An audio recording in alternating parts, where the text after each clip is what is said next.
voina chuan guitar lesson thar kan zir lenga voina kan zir tur chu ke mingan manga I masaberti la sakha perdan kan endon ni jin kan la dona asanga hian C nia ma se C9 kan mango ikuzung chang panhi kha chung kha step khat reven down thala kha C9 ania chuan ania ma D minor hian A minor D minor C minor C minor chu heta third fret ai baranga kuzung la in 4th fret second string kuzungu in 5th fret 4th string kuzung te in 5th fret third string kha 5th string atang strum thlang chuan E hi kan mang bokang chuan a hla hi first verse hi ka plak dona chuan second verse atang in kan strum thei ani chu dule kan plak tlon thei boka kha chu kan thu ni chuan kan plak dan tur chu a baseline hi kan thlak zelang abak an hoi jong hi chu dang vekang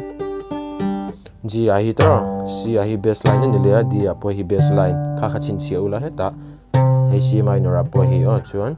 tiang kan tiang G a chuan 6 tra third second first second third tikhana ko lang hei an hoi kal dan chu third second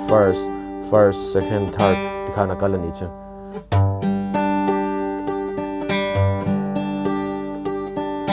C a po D a po C minor a po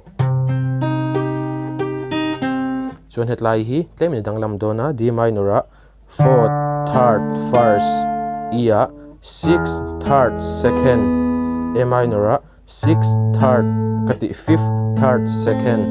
tahin C major 7 angin kan metang C kan meta kuzung chal da son kha chuan 5th third second tikhana kal leang tina kal don ni tu dang re ngai lo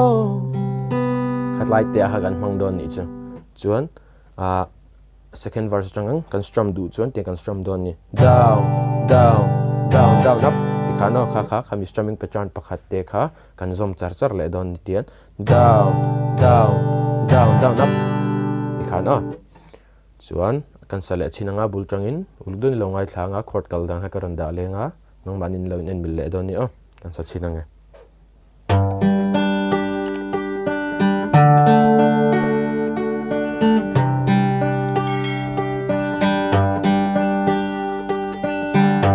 di tam ne in di tam chen to mala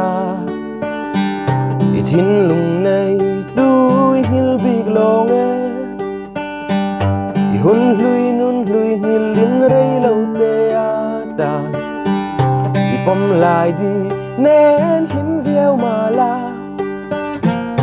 hun lo herzeli riang in om la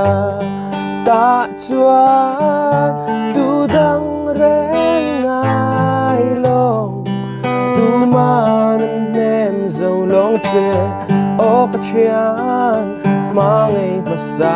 ber lo chuan o di lui o bul min chan pui tu izun zami an chiang e mang chia ibia tu min lan kha aming dot mo lo ni ka thin lung la chui lo khat reng si mit tui lo hian mo ka drop le tree atop na kam mangai sang bel quat na nen ka lana che du sak na der pon lim reng ang che